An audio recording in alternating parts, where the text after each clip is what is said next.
Hello and welcome back to the Root podcast. My name is Toni, and here on To the Root, we talk about spirituality, self love, healing, and beauty. First thing you might notice is I did some chop chop with the hair. I have been feeling for months that I needed to kind of get some energy out of my hair and cut it. And I had been just procrastinating and procrastinating and procrastinating on trying to find someone to cut it. So I just cut it myself. My daughter helped me and just cut it myself. So might take off a few more inches down the road, but it's also about to hit the summer here in Vegas, and the heat is no joke. And so I thought this would be an ideal time to have some shorter hair for the summer. And so I just decided to cut it off, and I am loving it. But didn't come on here to talk about my hair. I actually came on here to talk about grief. I had a friend of mine that was telling me the other day that I made the death of my husband, and grief just seems so easy, that I just seem to walk through it, with such ease. And I just had to chuckle because I'm like, yeah, if you only knew, you weren't here half the time, so you have no idea. But I've been a widow for 12 years now. And actually, it's going to be coming up on 13 years here soon. Sorry if you hear the clickety clack. That's my big old wolfy grand dog walking around here who's like Velcro, always wants to be with me. So I can hear her little nails clickety clacking around here. So hopefully I could keep her quiet. But yeah, it's coming up on 12 years. And I came up with the saying after my husband died that it was the worst, best thing that ever happened to me. Because, I never really go into a lot of detail, but it was very devastating. It was, I think, more shocking than anything because it came so fast and so unexpected. It was one of those things where I just, I didn't have time to prepare for it. It just happened so fast. Um, I probably have never gone into a lot of detail about it, but my husband had what was called glioblastoma, which is terminal brain cancer. Typically, by the time you find out that you have glioblastoma, you are in the end stages of the disease. It is brain primary, so it's not something that starts other areas in the body and then migrates to the brain. It starts in the brain, lives in the brain, and ends up killing the brain, which therefore obviously kills the body, shuts down the function of the brain. And it's one of those things where, we never knew how he ended up getting this cancer, where it starts from. There's all kinds of theories out there, but never really been any solid answer as to, how it came about. Typically also affects people in their latter years of life, like in the 50s and over. But at the time that he got it, and we were talking with some of the specialists, glioblastoma has affected a lot of people, all ages, and that was including children and babies. So, I have all kinds of things that I, used to guess, and I, went crazy looking things up and investigating things and questioning things and this, that, and the third for a really long time. And I finally had to just get to a place where I had to let it go because it really didn't matter anyway. But that's what he suffered with, was glioblastoma. He had several tumors in his brain, and they began to do many things to affect his body. From the time that we got his diagnosis to death, it was about 90 days. And I say it was shocking just because you don't really see the symptoms of glioblastoma. Although looking back now, I see where some symptoms could have been happening before we were even aware of what it was. But, in dealing with his grief, like I said, for me, I think it was so shocking initially that it's hard to register something in your mind when somebody tells you that something is terminal and someone is not pulling out of it. because you immediately go into the mode where you want to figure out what to do and how you can save them and how you can change it and what type of treatment you can get and how you can prolong their life. And so I think getting to the point of acceptance is very difficult. Um, I would say the thing that probably helped me the most is I have one of these type of personalities where if there's something critical going on, I got to get in action. I have to do what needs to be done.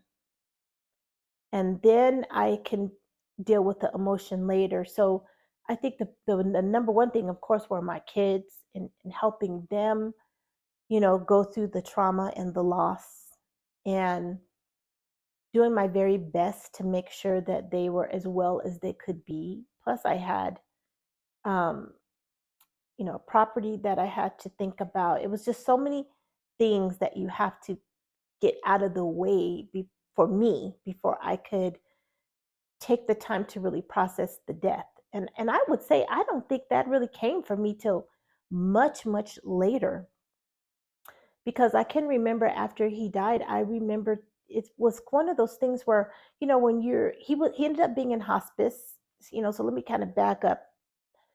Um, Prior to the glioblastoma diagnosis, my husband had been on vacation, and then he had had a massive heart attack while he was on vacation.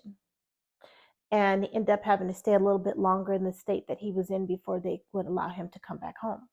So then when he came back, he was going to be going through cardiac rehabilitation. But my husband worked for the police department here in Las Vegas. And, one of the things that they had recommended was probably to consider taking an early retirement because he had to get stents in his heart. And the specialist said, you could get into one situation with somebody and one of those stents, dislodge, and that could be it for your life.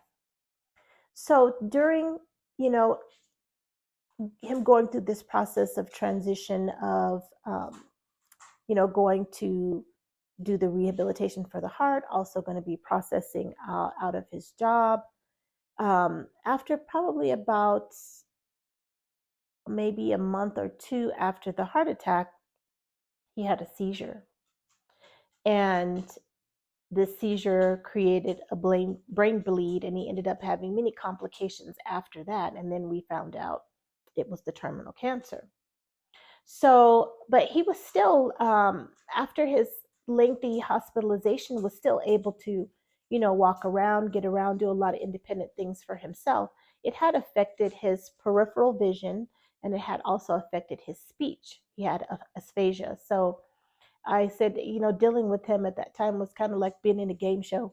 Good thing I knew him as well as I did, because we'd have to figure out sometimes certain things that he would want to eat or drink, because he could not maybe remember what it was, but the brain could not cycle the proper word.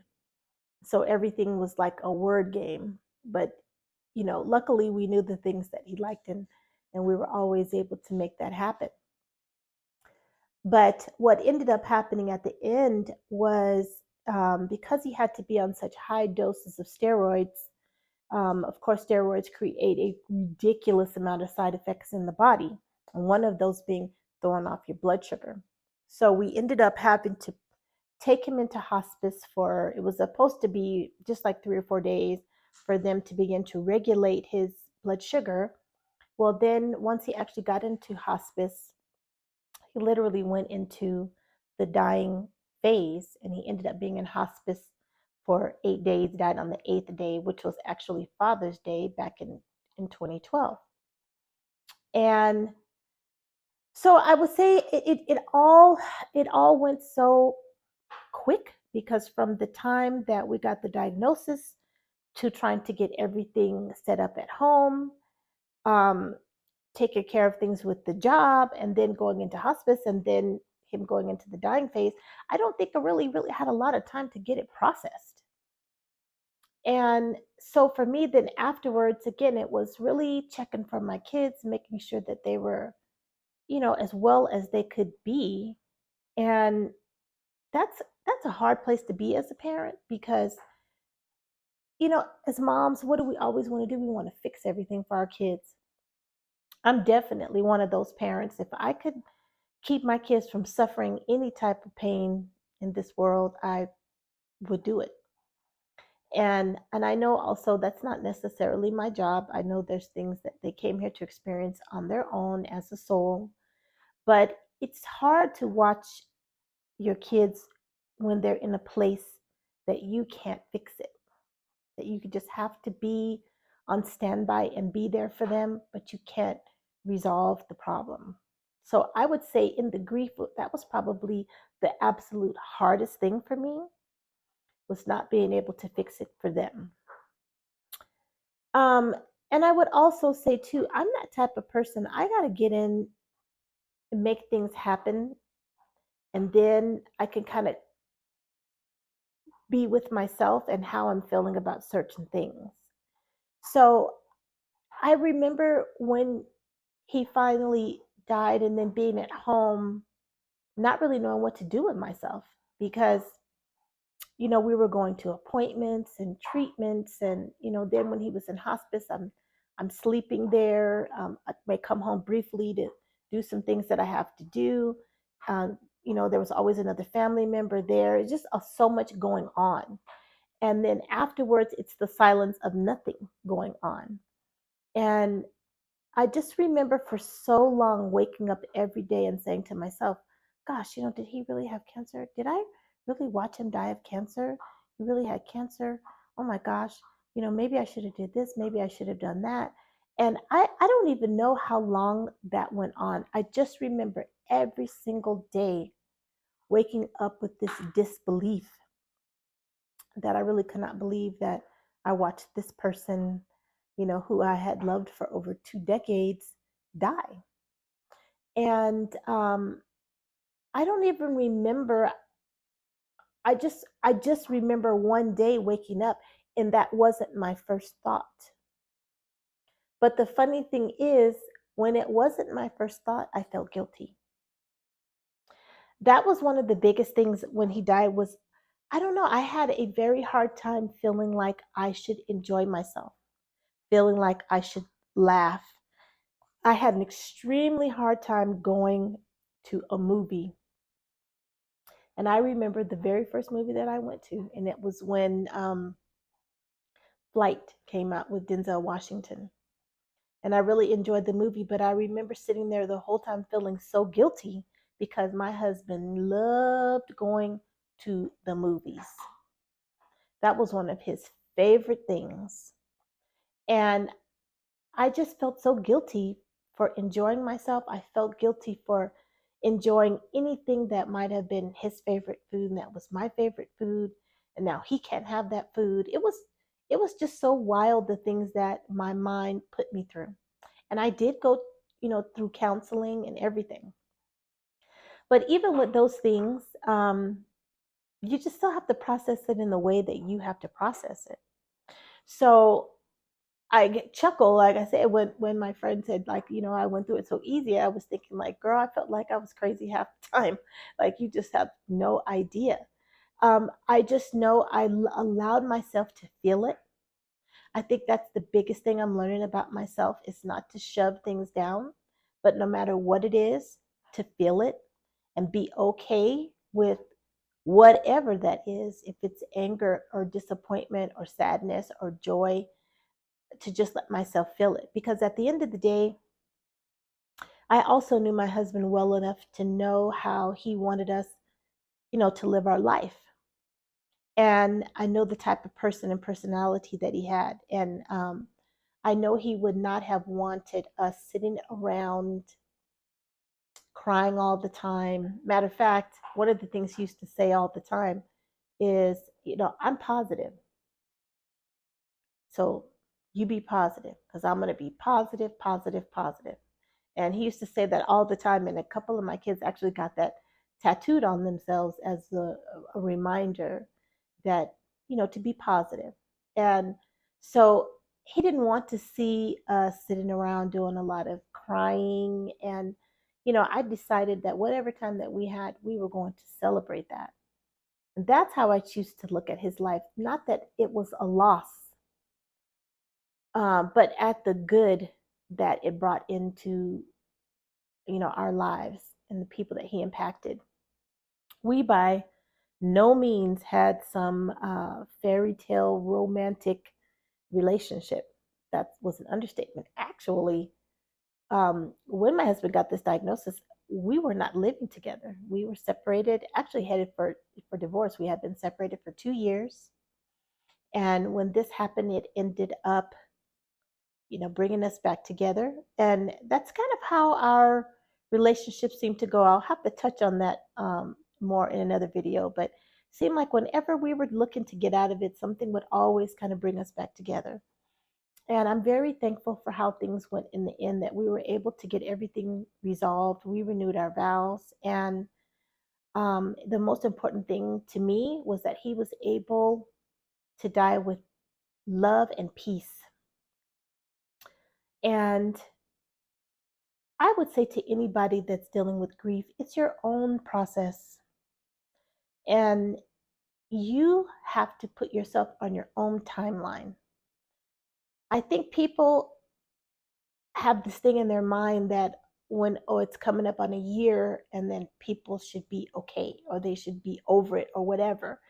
And I don't know who came up with these ridiculous thoughts in their heads of how timelines work, because if there is somebody that had a huge impact on your life, someone that you spent so many years of your life together, even if it was a little bit of time, it's the impact that someone made in your life, on your life, and the journey that you had together.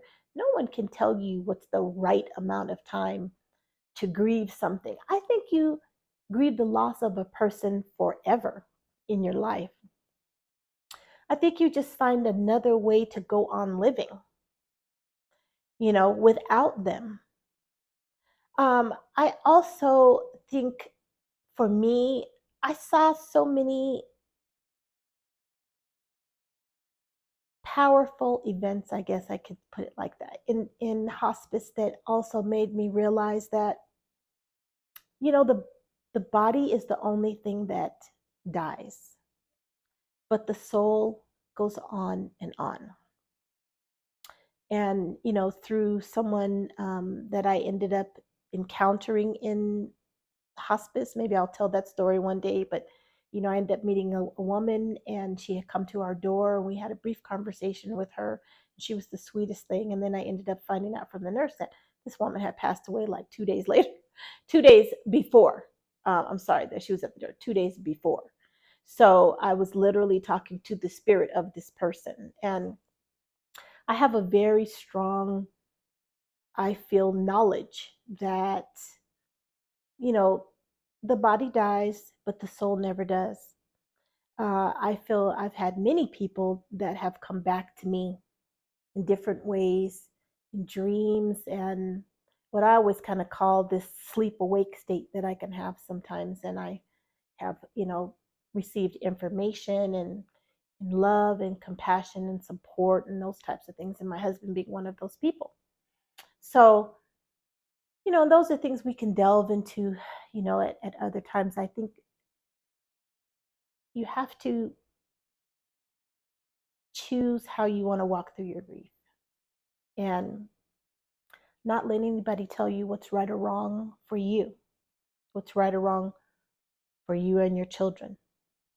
Um, I think everybody processes things how they process things.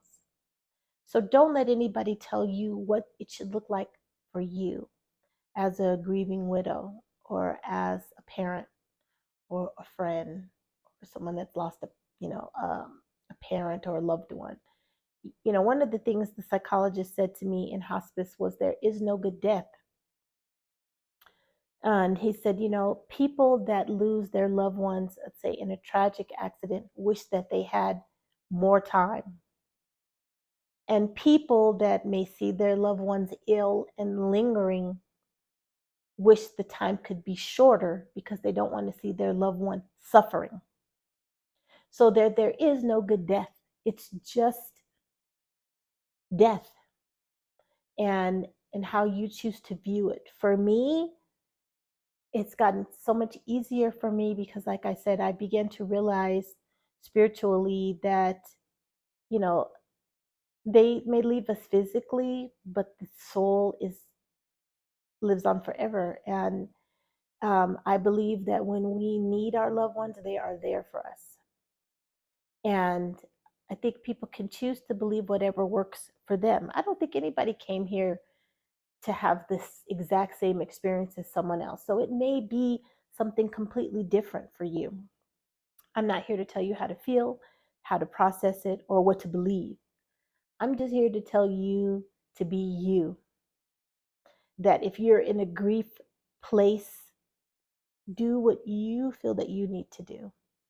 You take your time and you go through it and process it how you need to. It doesn't have to look like anybody else's. There's days where, I didn't want to get out of bed. I got out of bed because of my kids, but there are days that I did not want to get out of bed.